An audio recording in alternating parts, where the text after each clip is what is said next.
Di depan ruang tamu rumah 3 lantai keluarga Darsono di Surabaya, suara tahlilan belum benar-benar selesai ketika map coklat itu didorong ke arahku. Tanganku dingin.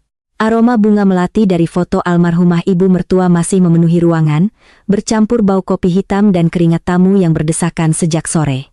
Aku duduk di lantai marmer, tepat di samping Nara yang memeluk lenganku erat-erat. Putriku baru 7 tahun, tapi malam itu matanya sudah seperti anak yang terlalu cepat belajar takut. Tanda tangan sekarang, kata Haji Darsono sambil mengetuk meja kayu jati dengan cincin batu hijau besarnya. Semua kepala menoleh kepadaku. Aku membaca sekilas halaman pertama.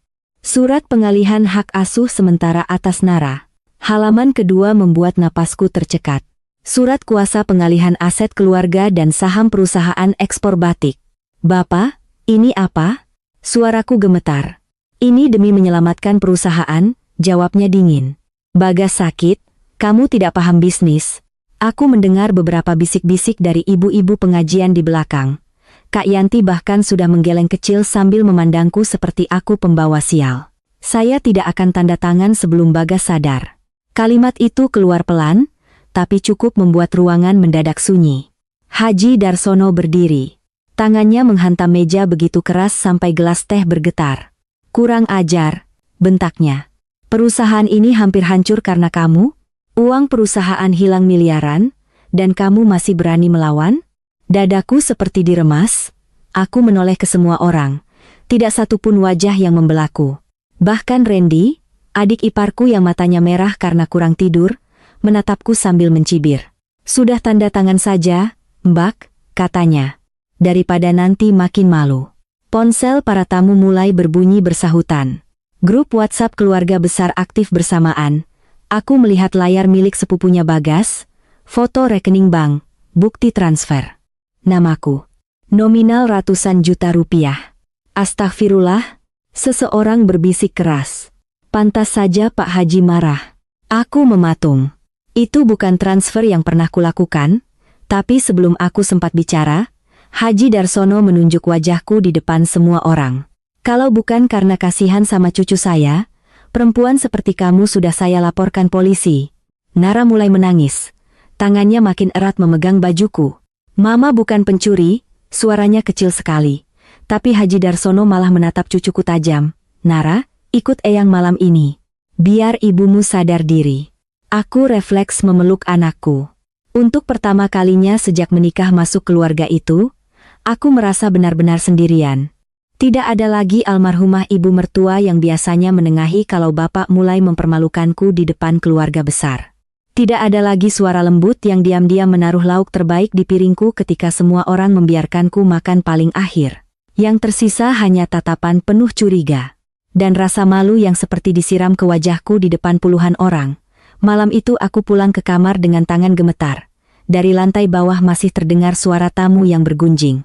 Grup WhatsApp keluarga terus berbunyi tanpa henti. Fitnah itu menyebar terlalu cepat. Aku duduk di lantai sambil memandangi lemari kayu tua milik almarhumah ibu mertua. Di bagian bawahnya tersimpan buku resep batik tua bersampul kain cokelat kusam. Buku itu sudah seperti benda biasa di rumah ini selama bertahun-tahun. Semua orang menganggap isinya hanya catatan motif batik keluarga, campuran warna alami, dan resep malam tradisional peninggalan nenek buyut. Aku menarik napas panjang lalu membukanya perlahan. Jemariku berhenti di satu halaman yang pernah kutandai diam-diam bertahun-tahun lalu. Ada noda tinta kecil di sudut kanan bawah. Dulu aku menganggap itu kesalahan biasa. Tapi malam itu, untuk pertama kalinya, aku sadar angka-angka kecil di sela catatan motif bukan sekadar kode kain ekspor. Ada sesuatu yang tidak cocok. Dan seseorang pernah mengganti satu halaman buku itu dengan fotokopi baru. Aku menatap halaman itu lama sekali sampai bulu kuduku berdiri. Karena kode transaksi yang tertulis di sana, pernah kulihat di laporan ekspor perusahaan yang hilang 3 tahun lalu.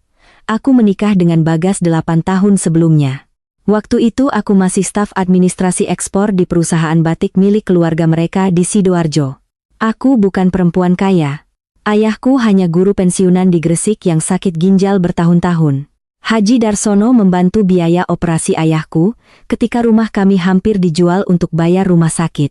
Karena itulah aku selalu merasa berutang budi. Bahkan setelah menikah dan mulai diperlakukan seperti orang luar di rumah besar itu, aku tetap bertahan. Bagas sebenarnya lelaki baik, terlalu baik malah. Seumur hidupnya dia diajarkan bahwa perkataan ayah adalah hukum. Kalau Haji Darsono berkata langit berwarna hitam, maka semua orang di rumah harus ikut mengangguk, termasuk Bagas. Tahun-tahun awal pernikahan kami terasa cukup tenang. Aku membantu mengurus administrasi ekspor karena perusahaan sedang berkembang pesat. Aku membuat sistem arsip digital sederhana, menyusun data pengiriman, bahkan membantu mencatat kode stok gudang. Haji Darsono sering memujiku di depan relasi bisnis.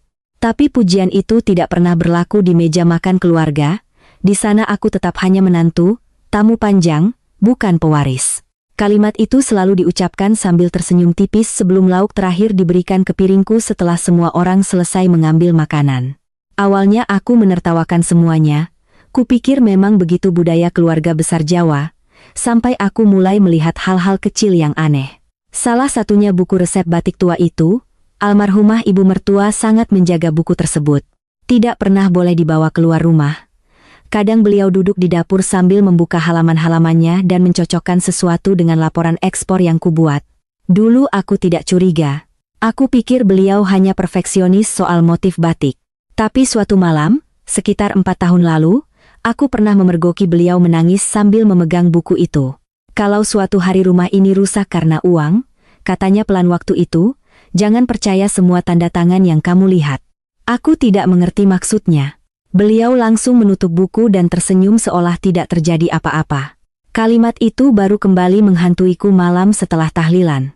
Hari-hari setelah tuduhan pencurian itu berubah menjadi neraka kecil yang berjalan lambat, rekening deposito pendidikan Nara mendadak diblokir. Aku tidak lagi bisa masuk kantor ekspor di Sidoarjo karena kartu aksesku dinonaktifkan. Satpam yang dulu memanggilku Bu Alia bahkan tidak berani menatap mataku. "Maaf, Bu," katanya lirih. "Perintah Pak Haji." Grup pengajian keluarga makin menjadi-jadi. Kak Yanti menyebarkan cerita bahwa aku memalsukan tanda tangan Bagas demi menguras rekening perusahaan. Aku kehilangan muka di mana-mana. Bahkan tanteku sendiri menelepon sambil bertanya apakah aku benar-benar berniat kabur membawa Nara. Saat itulah aku mulai meragukan diriku sendiri. Apa mungkin memang ada transaksi yang tidak kusadari?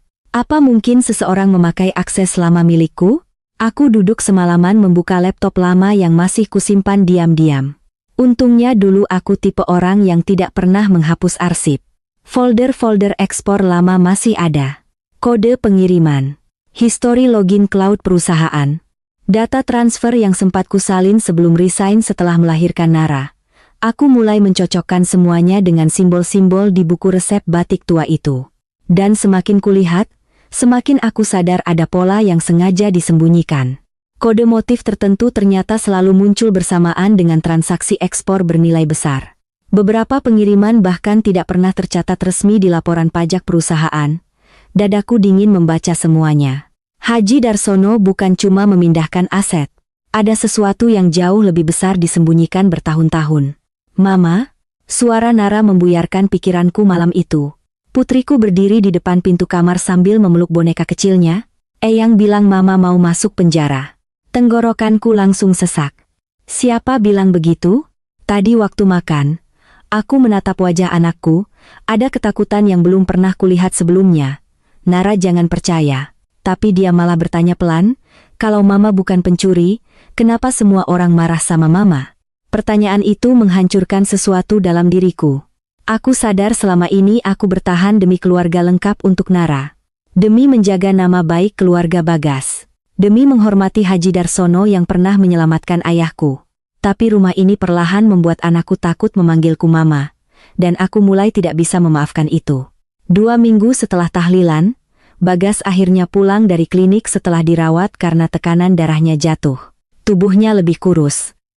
Matanya cekung.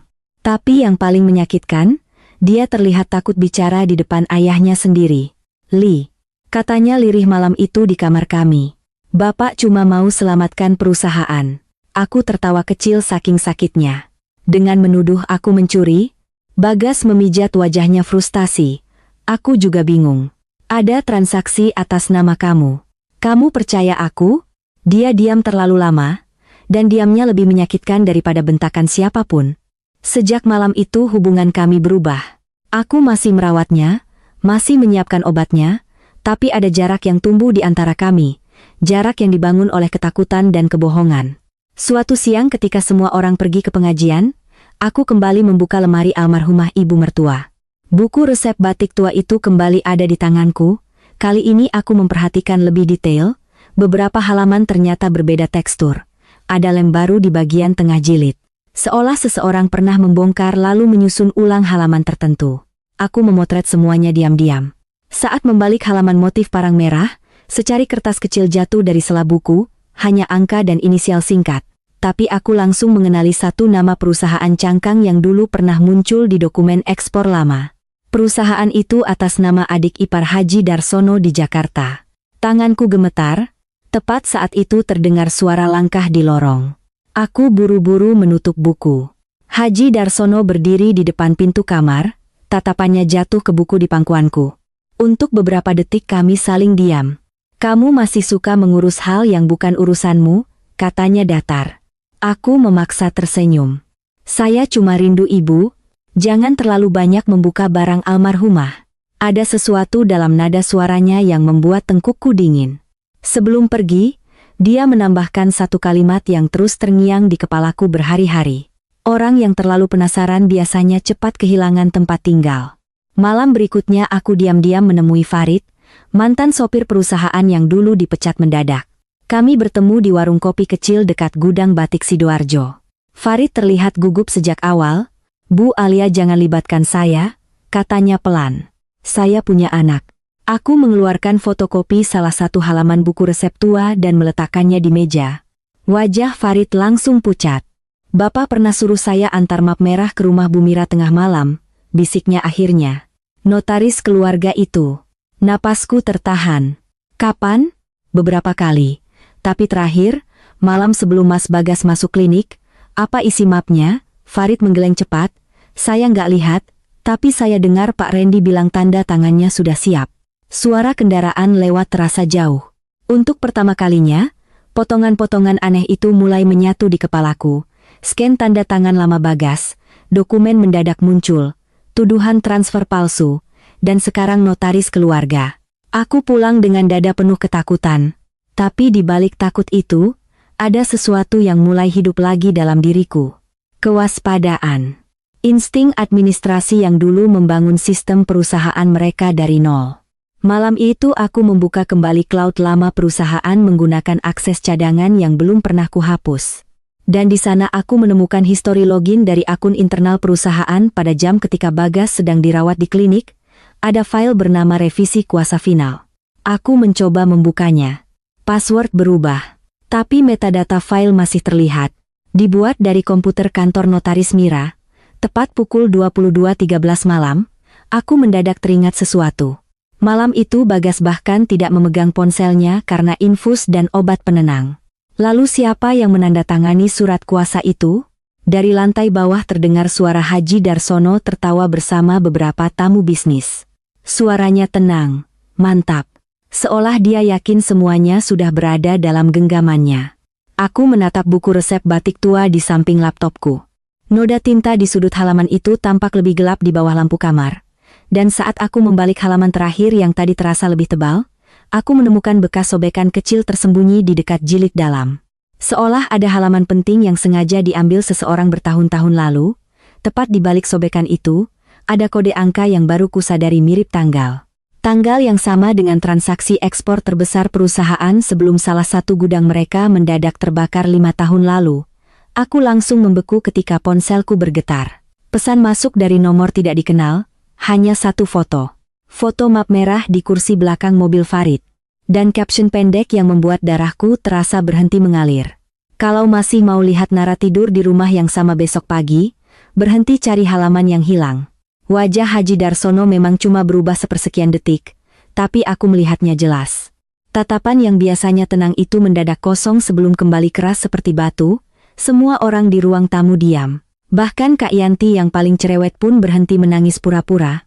Bagas berdiri di tengah ruangan, sambil memegang map biru dengan tangan gemetar. Tubuhnya masih lemah setelah keluar dari klinik. Tapi malam itu untuk pertama kalinya sejak kami menikah, Dia terlihat mencoba berdiri di depanku, bukan di belakang ayahnya. Apa maksudmu tanda tangannya beda? Suara Haji Darsono rendah sekali. Bagas membuka lembar surat kuasa itu lalu menunjuk bagian bawah halaman. Ini tanda tangan lama saya. Lalu? Saya sudah ganti bentuk tanda tangan sejak 6 bulan lalu karena masalah administrasi bank. Jantungku langsung berdegup keras. Aku bahkan tidak tahu soal itu. Tapi dari wajah Randy yang mendadak pucat, aku tahu Bagas tidak sedang menggertak. Kamu pasti lupa sendiri, potong Randy cepat. Orang habis sakit memang, aku nggak pikun. Bentak Bagas mendadak. Semua orang terkejut. Selama ini Bagas hampir tidak pernah membentak siapapun di depan ayahnya. Dan malam surat itu dibuat, aku ada di klinik. Hening lagi. Aku bisa mendengar napas Nara yang ketakutan di pelukanku. Haji Darsono melangkah pelan mendekati Bagas lalu merebut map biru itu dari tangannya. Sudah cukup bikin malu keluarga? Katanya dingin. Tamu masih banyak. Bapak belum jawab pertanyaan saya. Karena pertanyaanmu bodoh. Nada suaranya tajam sekali sekarang. Semua ini dibuat demi menyelamatkan perusahaan. Dari siapa? Suara Bagas melemah tapi tetap bertahan. Dari istri saya sendiri? Tatapan Haji Darsono langsung beralih kepadaku. Tatapan itu seperti pisau. Sejak perempuan ini masuk rumah ini, kamu berubah. Aku hampir menjawab, tapi tangan kecil Nara mencengkeram bajuku lebih erat. Anak itu gemetar. Aku memilih diam. Dan mungkin itu pertama kalinya aku sadar bahwa diam kadang jauh lebih membuat marah orang seperti Haji Darsono dibanding bantahan. Malam itu pertengkaran berhenti tanpa penyelesaian. Para tamu pulang dengan wajah tegang dan bisik-bisik baru. Kak Yanti bahkan sengaja memandangku sambil menghela napas dramatis. Sebelum masuk mobil, aku tahu mulai besok cerita di grup pengajian akan berubah lagi. Tapi untuk pertama kalinya, aku tidak terlalu peduli. Karena satu hal penting akhirnya muncul. Keraguan Bagas. Setelah semua orang tidur, Bagas masuk kamar sambil memegang dadanya pelan. Wajahnya pucat. Aku langsung mengambil air hangat dan obatnya tanpa bicara. Hubungan kami memang retak, tapi melihatnya sesak napas tetap membuatku takut. Dia duduk lama di tepi ranjang sebelum akhirnya bicara lirih. Li, aku diam. Kamu masih simpan akses cloud perusahaan? Aku menoleh cepat. Kenapa? Karena tadi siang aku coba masuk pakai akun lama, tapi beberapa file dipindahkan. Aku langsung merasakan sesuatu tidak beres. File apa? Laporan ekspor tahun lalu, sama dokumen jaminan gudang Sidoarjo. Kalimat Haji Darsono malam sebelumnya langsung terngiang di kepalaku. Sebelum audit dimulai, gudang harus dijaminkan. Jadi itu benar-benar sedang dilakukan. Bagas, suaraku pelan sekali. Apa perusahaan lagi punya masalah uang? Dia mengusap wajah kasar, lama sekali sebelum menjawab. Ada utang yang gak pernah aku tahu sebelumnya. Dadaku terasa dingin. Berapa? Aku belum lihat semuanya. Dia menatap lantai. Bapak nggak pernah kasih akses penuh. Dan kalimat itu menjelaskan segalanya. Bahkan putra sulungnya sendiri ternyata cuma dipakai sebagai wajah perusahaan, bukan pewaris sebenarnya. Aku duduk pelan di depannya. Kalau kamu mulai curiga, bantu aku. Bagas menatapku lelah. Kalau semua yang kamu bilang benar. Dia berhenti sebentar. Berarti Bapak bisa hancur. Dan kalau kita diam, kita yang dihancurkan. Dia tidak menjawab lagi malam itu. Tapi sebelum tidur, untuk pertama kalinya sejak tuduhan pencurian muncul, dia memegang tanganku sebentar. Kecil, ragu-ragu, tapi cukup membuat dadaku sesak. Keesokan paginya rumah kembali berubah seperti panggung sandiwara. Haji Darsono bertingkah seolah tidak ada pertengkaran semalam.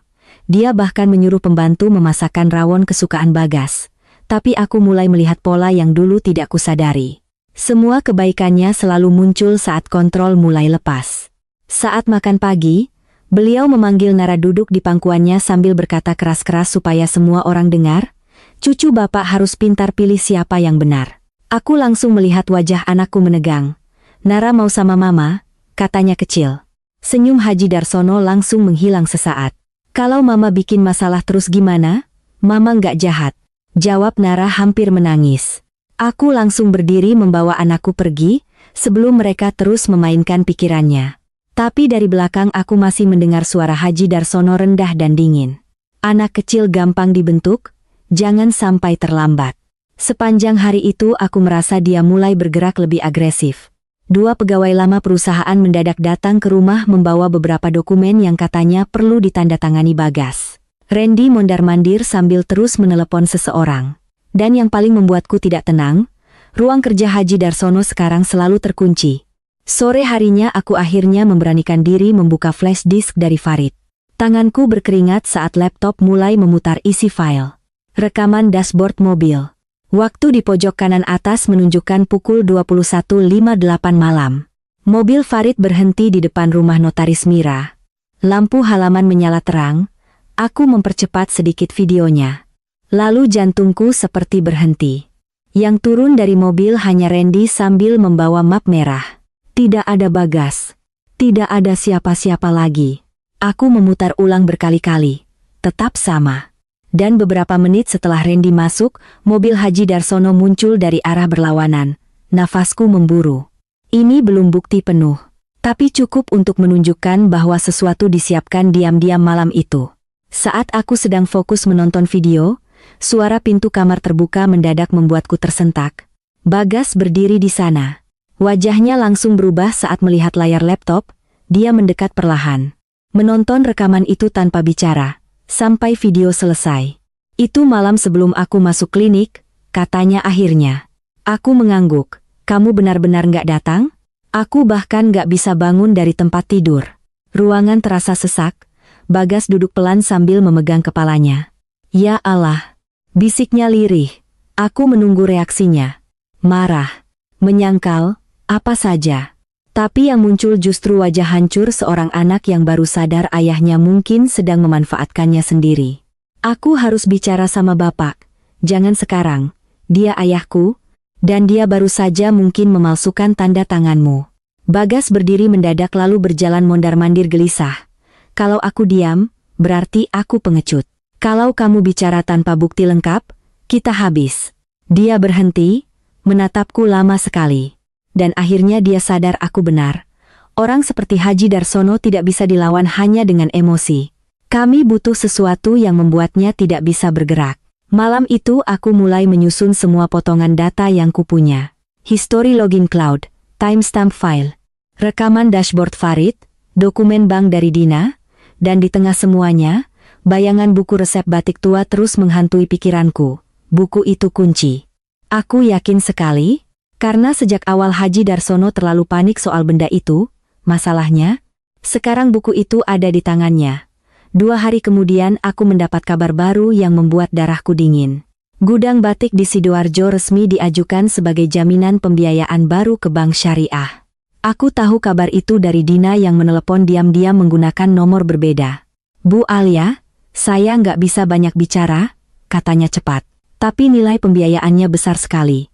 Dan ada dokumen tambahan yang menurut saya bermasalah. Dokumen apa? Persetujuan ahli waris dan pasangan. Jantungku langsung jatuh. Ada tanda tangan saya? Iya. Aku menutup mata beberapa detik, jadi mereka mulai memakai namaku juga. Bu Dina, saya cuma mau bilang hati-hati, karena kalau pembiayaan cair, asetnya bisa pindah cepat. Setelah telepon ditutup, aku duduk lama sendirian di kamar mandi supaya tidak ada yang mendengar napasku gemetar. Mereka bergerak lebih cepat daripada yang kukira. Dan aku sadar satu hal yang mengerikan. Mereka mungkin sedang menyiapkan semua dokumen, sebelum secara resmi menyingkirkanku dari rumah ini. Malam harinya, saat semua orang tidur, seseorang mengetuk pintu kamarku pelan, aku langsung tegang. Tapi ketika ku buka sedikit, ternyata pembantu lama rumah itu, Mbok Sri. Perempuan tua yang sejak dulu paling jarang bicara, dia masuk cepat lalu menyelipkan sesuatu ke tanganku. Kunci kecil warna hitam, dari almarhumah ibu, bisiknya hampir tak terdengar. Aku membeku. Apa ini? Laci meja jahit? Kenapa baru sekarang? Mata Mbok Sri langsung berkaca-kaca. Saya takut, nduk. Suaranya bergetar. Tapi dulu sebelum meninggal, ibu bilang kalau suatu hari rumah ini mulai ribut soal warisan. Kasih ini ke kamu. Tenggorokanku langsung sesak. Ada apa di laci itu?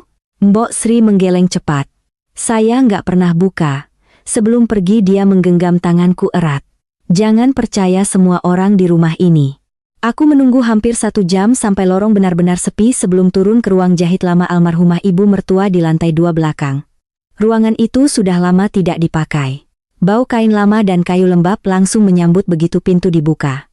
Jantungku berdetak keras saat menemukan meja jahit tua dekat jendela. Di bagian bawahnya ada laci kecil terkunci. Tanganku hampir tidak stabil ketika memasukkan kunci hitam itu. Klik, laci terbuka perlahan. Di dalamnya hanya ada beberapa amplop kusam, dan buku resep batik tua itu. Nafasku langsung berhenti.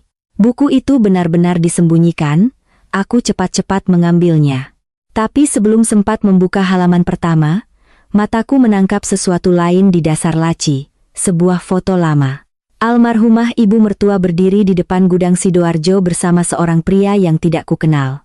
Di belakang foto, ada tulisan tangan yang membuat tubuhku langsung dingin. Kalau Darsono mulai memakai rekening luar negeri, jangan percaya siapapun.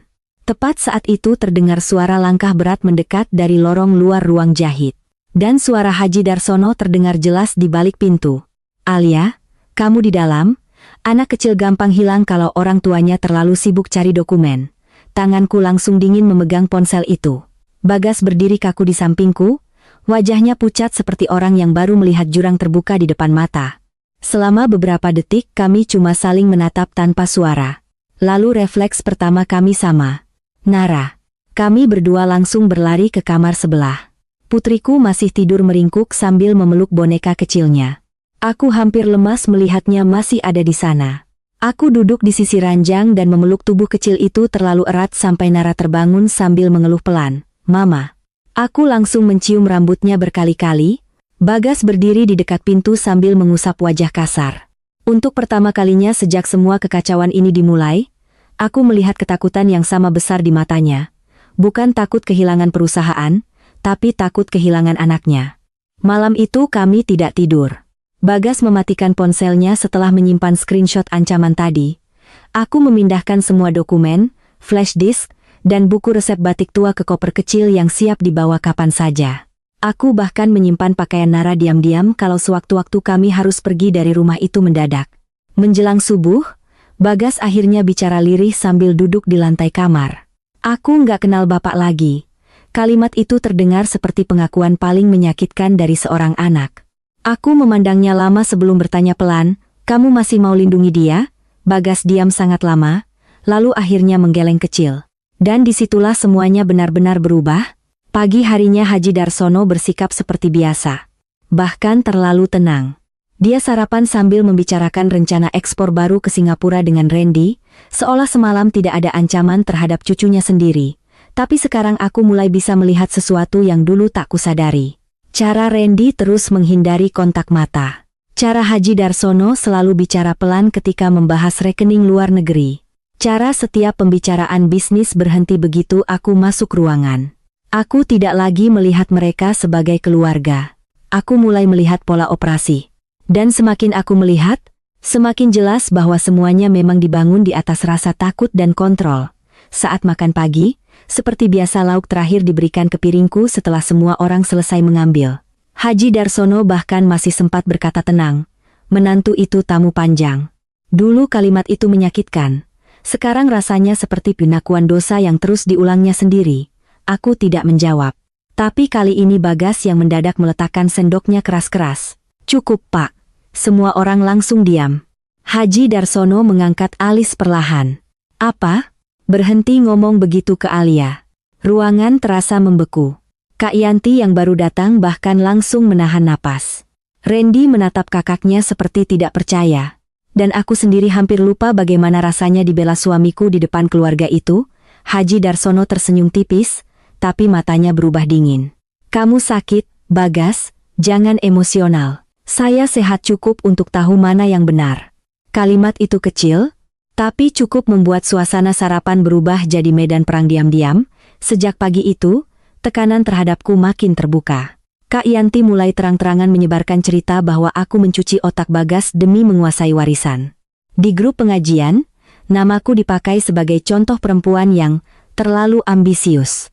Bahkan ketika aku menjemput Nara di sekolah, dua ibu murid mendadak berhenti ngobrol begitu melihatku lewat. Salah satunya langsung menarik anaknya menjauh.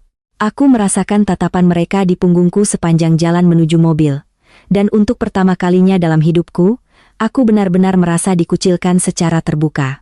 Malam itu aku menangis diam-diam di kamar mandi supaya Nara tidak mendengar. Bukan karena fitnahnya, tapi karena aku sadar reputasiku mungkin tidak akan pernah kembali seperti dulu meski nanti aku menang. Nama baik perempuan selalu lebih mudah dihancurkan daripada dibersihkan. Tapi di tengah semua tekanan itu, satu hal mulai bergerak ke arahku. Sekutu.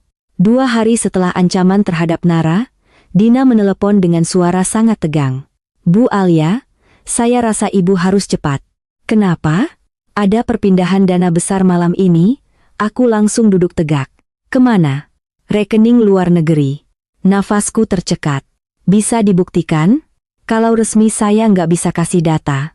Suaranya makin kecil, tapi saya bisa bantu ibu tahu jalurnya. Malam itu kami bertemu di parkiran basement apartemen kecil dekat Ahmad Yani. Dina datang memakai masker dan jaket panjang seolah takut dikenali. Dia menyerahkan catatan tulisan tangan berisi kode transfer dan waktu transaksi. Begitu melihat angka-angka itu, dadaku langsung dingin. Kode transaksi itu sama persis dengan simbol di beberapa halaman buku resep batik tua. Jadi benar. Buku itu bukan cuma kode internal biasa, itu peta transaksi ilegal keluarga ini. "Kenapa ibu mertua saya bikin semua ini?" Tanyaku lirih lebih pada diriku sendiri. Dina menggeleng pelan.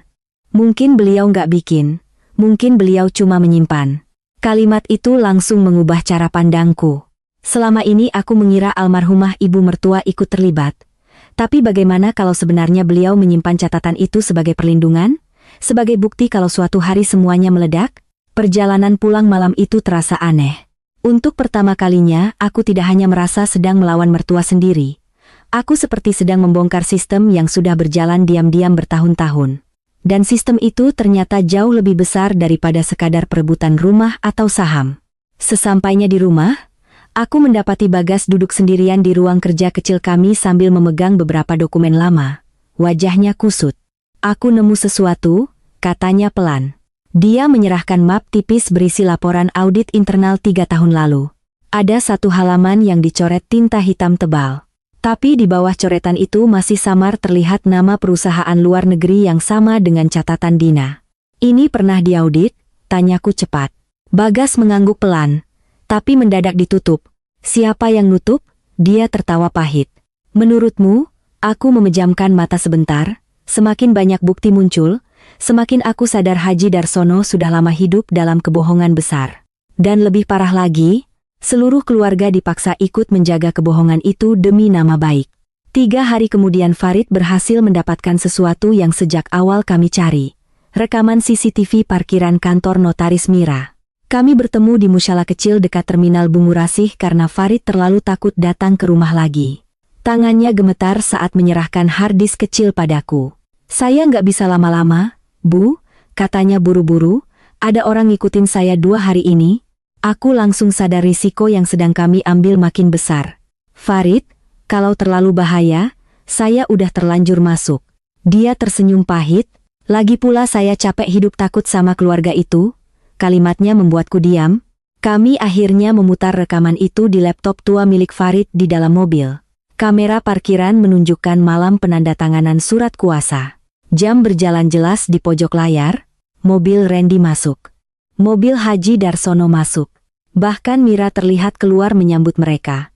Tapi tidak pernah ada mobil Bagas. Tidak ada. 1 detik pun tidak. Aku sampai menahan napas saat video selesai. Bukti itu akhirnya ada. Nyata. Kecil, tapi nyata. Dan lebih penting lagi, waktunya cocok dengan jadwal rawat klinik Bagas. "Kalau ini dibawa ke pengacara," bisik Farid, "mereka nggak bisa ngeles lagi." Aku menggenggam harddisk itu erat-erat. Untuk pertama kalinya aku merasa punya pijakan. Tapi bersamaan dengan itu, rasa takutku juga tumbuh 2 kali lipat. Karena kalau Haji Darsono tahu kami sudah mendapatkan ini, dia pasti bergerak lebih brutal. Ketakutanku terbukti malam berikutnya. Saat aku pulang dari minimarket bersama Nara, gerbang rumah besar itu terbuka dan 2 mobil polisi parkir di halaman. Lututku langsung lemas, Nara menggenggam tanganku erat. Begitu kami masuk, semua orang sudah berkumpul di ruang tamu, Haji Darsono duduk paling depan dengan wajah tenang, Mira si notaris juga ada di sana. Dan seorang polisi berdiri sambil memegang map dokumen. Ibu Alia Prameswari, katanya formal. Suara di kepalaku langsung berdenging. Kami menerima laporan dugaan penggelapan dan penyalahgunaan akses perusahaan. Nara langsung menangis memelukku. Aku hampir tidak bisa bernapas. Jadi mereka mulai menyerang lewat jalur hukum lebih dulu. Haji Darsono menatapku sambil menghela napas panjang, seperti ayah yang kecewa berat. Bapak sebenarnya nggak mau sejauh ini, katanya pelan di depan polisi, tapi kamu terlalu keras kepala. Aku ingin muntah melihat sandiwaranya. Bagas langsung berdiri dari sofa. Ini nggak masuk akal, bentaknya. Polisi mencoba menenangkan situasi sambil meminta kami datang untuk pemeriksaan besok pagi. Mereka belum menangkapku, tapi cukup jelas tujuannya. Menekan, membuatku takut, membuatku mundur sebelum sempat membuka semuanya. Setelah polisi pergi, pertengkaran besar akhirnya pecah. Bapak laporin Alia, suara Bagas bergetar marah. Dia akses data perusahaan tanpa izin. Karena ada yang dipalsukan, jaga mulutmu, bentak Haji Darsono sampai urat lehernya terlihat. Kamu lebih percaya istrimu daripada darah daging sendiri? Dan untuk pertama kalinya dalam hidupnya, Bagas menjawab tanpa ragu. Karena istri saya nggak pernah bohong ke saya, ruangan langsung sunyi. Bahkan Randy tampak syok mendengar kalimat itu, aku sendiri sampai sulit bernapas. Hubungan ayah dan anak itu retak tepat di depan mataku malam itu, dan aku tahu setelah ini tidak akan ada jalan kembali. Tengah malamnya Bagas mengetuk pintu kamar Nara. Anak kami sudah tidur setelah menangis lama karena melihat polisi tadi. Bagas duduk di samping ranjang sambil memandangi wajah putrinya. Aku bodoh ya, katanya tiba-tiba. Aku diam. Dari dulu aku tahu ada yang aneh, suaranya serak, tapi aku selalu pura-pura nggak lihat karena takut kehilangan keluarga. Tenggorokanku langsung sesak. Kadang kita bertahan terlalu lama di tempat yang salah, bisikku pelan. Dia menunduk lama sebelum akhirnya berkata, besok kita cari pengacara. Kalimat itu terasa seperti garis batas baru. Kami tidak lagi sekadar bertahan, kami mulai melawan. 2 hari berikutnya, hidup kami berubah total. Aku dan Bagas diam-diam menemui seorang pengacara lama kenalan ayahku di Surabaya Barat. Pak Arif, lelaki tua berkacamata yang lebih banyak diam saat membaca dokumen-dokumen kami. Dia memeriksa satu persatu, surat kuasa, histori login cloud, rekaman CCTV parkiran notaris, data transfer dari Dina. Sampai akhirnya dia melepas kacamata pelan dan berkata, ini bukan cuma masalah warisan. Dadaku menegang. Lalu, kalau semua data ini asli, ada indikasi penggelapan pajak dan pencucian aset, ruangan mendadak sunyi. Bahkan Bagas terlihat seperti kehilangan suara. Pak Arif menatap kami serius.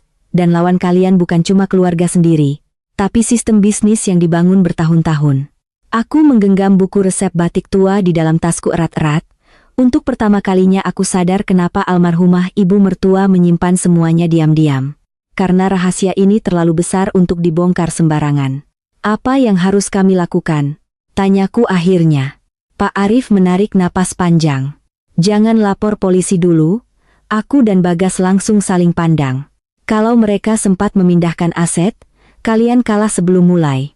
Dia menunjuk dokumen transfer bank. Bekukan jalur uangnya dulu.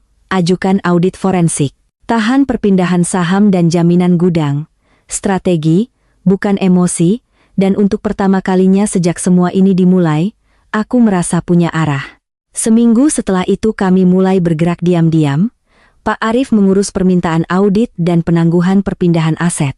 Dina membantu memastikan beberapa transfer besar mulai dipantau internal bank. Farid menyimpan backup rekaman di 3 tempat berbeda karena takut datanya hilang.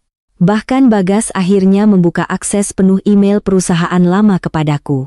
Di sanalah kami menemukan potongan terakhir yang membuat semuanya nyaris lengkap. Sebuah email lama dari Mira ke Haji Darsono dengan lampiran draft surat kuasa. Timestampnya sama persis dengan malam Bagas dirawat di klinik. Aku menatap layar laptop sambil merasakan bulu kuduk berdiri. Mereka ceroboh, bisikku. Bagas menggeleng pelan, bukan ceroboh. Dia menatap kosong ke arah jendela. Mereka terlalu yakin gak akan ada yang melawan. Kalimat itu menancap dalam di kepalaku. Dan malam itu, Saat membuka kembali buku resep batik tua untuk mencocokkan satu kode terakhir, aku baru sadar ada sesuatu yang selama ini luput kulihat. Di halaman paling belakang, dekat noda tinta kecil itu, ada tulisan tangan samar milik almarhumah ibu mertua yang hampir tertutup lipatan kertas. Sangat kecil, sangat samar, tapi cukup jelas untuk membuat napasku berhenti. Kalau Alia membaca ini, berarti semuanya akhirnya terbongkar. Tepat di bawah tulisan itu ada satu nama rekening luar negeri, dan nomor penyimpanan arsip yang belum pernah kami temukan sebelumnya. Bagas langsung berdiri ketika membaca angka itu, wajahnya pucat. Itu. Suaranya serak. Itu kode safe deposit box Bapak. Aku menatapnya perlahan. Dan untuk pertama kalinya sejak semua mimpi buruk ini dimulai, aku sadar kami akhirnya sudah cukup dekat dengan pusat rahasia keluarga itu. Sangat dekat sampai aku mulai takut apa yang akan terjadi kalau semuanya benar-benar dibuka. Sangat dekat sampai aku mulai takut apa yang akan terjadi kalau semuanya benar-benar dibuka. Tapi rasa takut itu akhirnya kalah oleh satu hal lain yang lebih besar. Aku sudah terlalu jauh untuk mundur. 2 hari setelah menemukan kode safe deposit box itu, Pak Arif mengatur langkah pertama kami. Bukan ke polisi, bukan ke media, tapi ke Bank Syariah dan Pengadilan Agama. Kalau Haji Darsono sempat memindahkan aset sebelum semua terbuka, kalian cuma akan menang nama tanpa apa-apa, katanya tegas. Jadi pagi itu aku, Bagas, dan Pak Arif duduk di ruang kecil pengacara sambil menyiapkan permohonan pembekuan sementara perpindahan saham perusahaan dan penangguhan pembiayaan gudang Sidoarjo. Tanganku gemetar saat menandatangani dokumen, bukan karena ragu, tapi karena aku sadar mulai hari itu aku resmi melawan keluarga yang selama 8 tahun kupanggil rumah. Bagas duduk diam di sebelahku. Wajahnya pucat sejak semalam. Hubungannya dengan Haji Darsono praktis hancur total setelah pertengkaran terakhir mereka. Tapi aku tahu bagian paling berat buatnya bukan kehilangan perusahaan, melainkan kehilangan sosok ayah yang selama ini dia hormati setengah mati. Kalau nanti semua orang tahu. Suaranya lirih saat kami keluar dari kantor Pak Arif.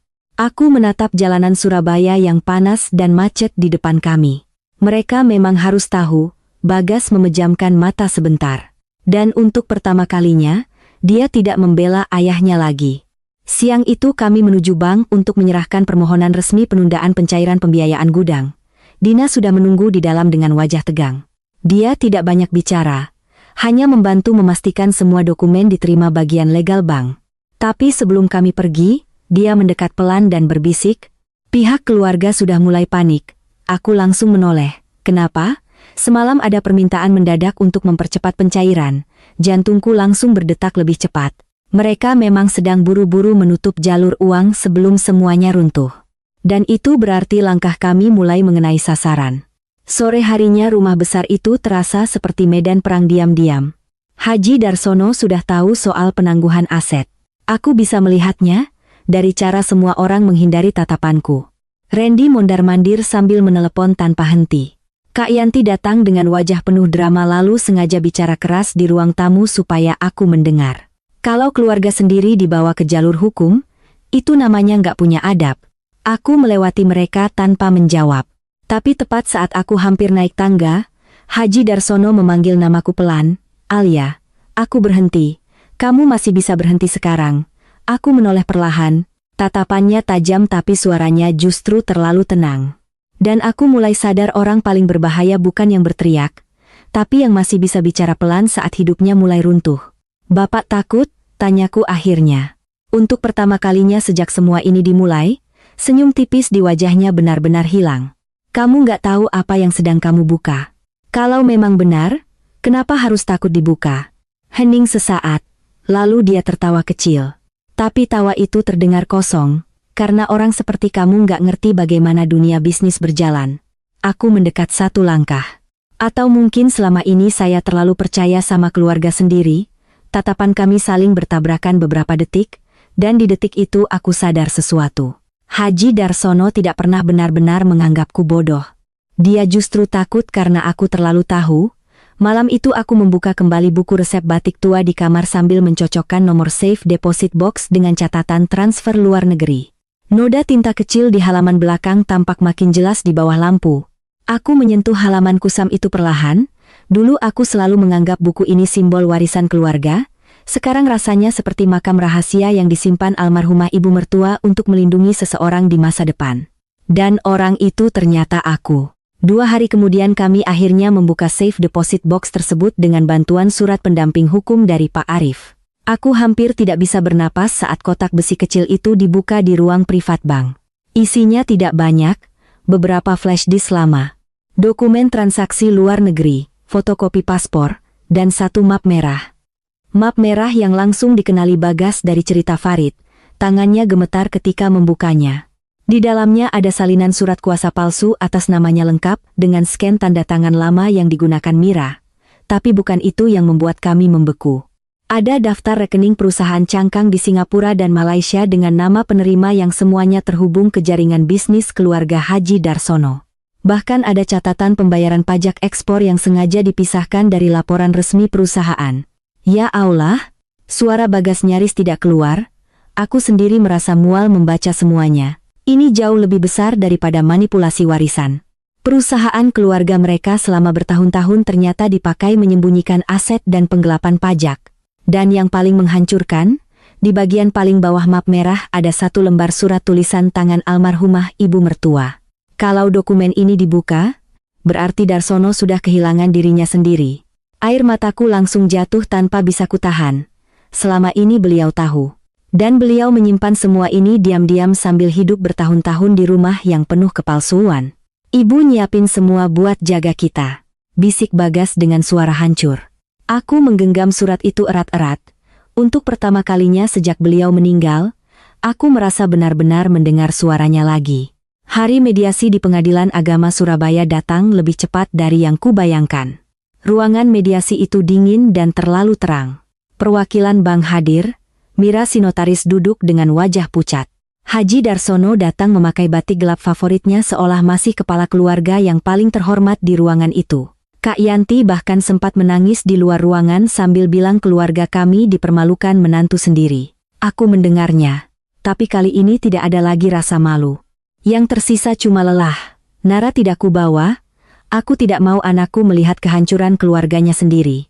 Saat mediasi dimulai, Haji Darsono langsung bicara panjang tentang pengkhianatan, nama baik keluarga, dan menantu yang lupa diri. Suaranya stabil, meyakinkan. Bahkan beberapa orang sempat terlihat iba padanya, sampai akhirnya Pak Arif berdiri pelan dan berkata, kalau begitu mari kita lihat dokumen resminya. Ruangan langsung hening.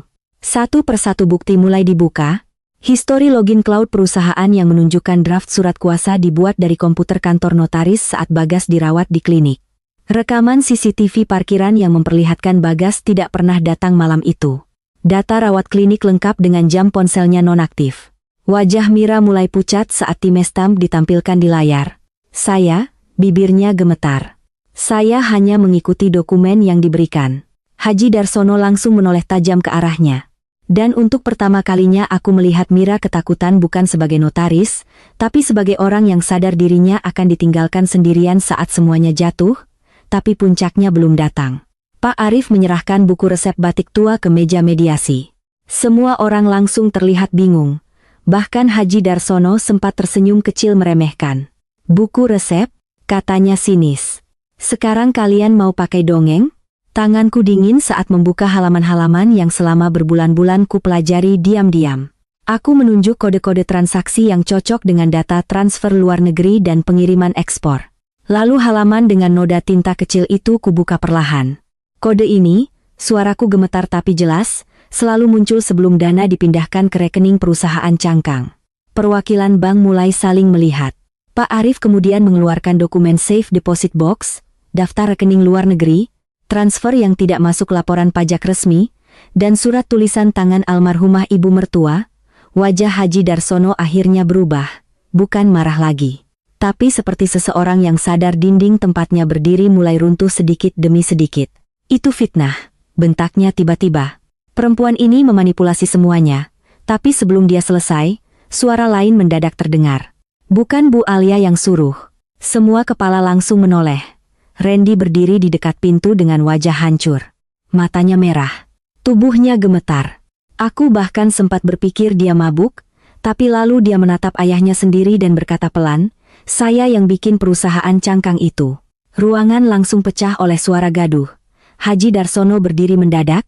"Diam kamu, saya capek Pak." Suara Randy pecah. "Saya capek disuruh nutupin semuanya." Dia mulai menangis. "Utang judi saya dibayar pakai rekening itu, semua transfer lewat saya." Haji Darsono melangkah cepat seperti ingin menghentikannya, tapi polisi pengawas mediasi langsung bergerak mendekat. Dan untuk pertama kalinya sepanjang hidupnya, Haji Darsono tidak lagi terlihat seperti orang paling kuat di ruangan itu. Mira mulai panik. Perwakilan bank sibuk berbicara satu sama lain. Pak Arif menyerahkan salinan dokumen ke pihak pemeriksa, dan aku cuma duduk diam sambil memeluk buku resep batik tua di pangkuanku. Benda yang dulu dianggap cuma catatan motif batik keluarga akhirnya menjadi saksi kehancuran keluarga itu sendiri. Setelah mediasi hari itu, semuanya runtuh sangat cepat. Rekening perusahaan dibekukan sementara. Pemeriksaan terhadap Mira dimulai. Nama keluarga Darsono mulai dibicarakan di komunitas bisnis batik Surabaya. Grup pengajian yang dulu menghina aku mendadak sepi. Bahkan beberapa orang yang dulu ikut memfitnah mulai mengirim pesan minta maaf setengah hati.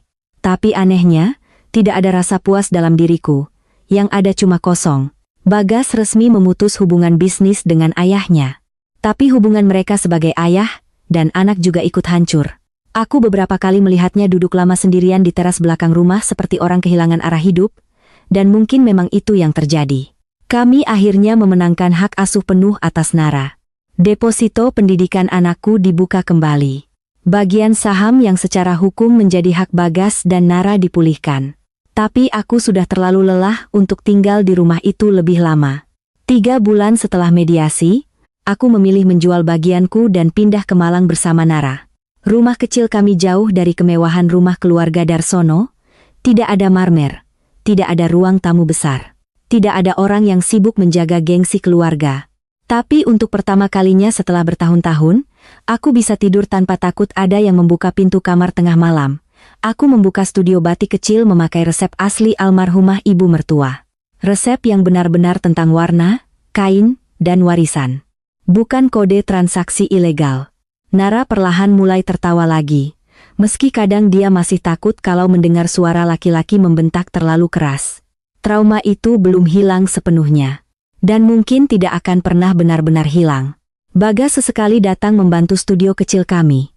Tapi hubungan kami juga tidak pernah kembali seperti dulu. Kami masih mencoba menjadi keluarga untuk Nara, tapi ada luka yang terlalu dalam di antara kami. Luka karena terlalu lama hidup dalam kebohongan. Luka karena dia pernah diam saat aku dihancurkan, dan luka karena aku tahu sebagian dari dirinya masih mencintai ayah yang sudah merusak hidup kami. Suatu sore di Malang, ketika hujan turun pelan dan studio batik sepi, aku membuka lagi buku resep batik tua itu sendirian. Halaman-halamannya masih kusam. Noda tinta kecil itu masih ada. Aku mengusapnya perlahan sambil teringat semua yang terjadi, penghinaan di meja makan, fitnah di grup keluarga, ancaman terhadap Nara, polisi di ruang tamu, tatapan kosong Bagas di pengadilan, dan wajah Haji Darsono saat akhirnya sadar semuanya benar-benar terbongkar. Aku menutup buku itu pelan. Di luar, suara Nara tertawa kecil memanggilku dari ruang depan studio.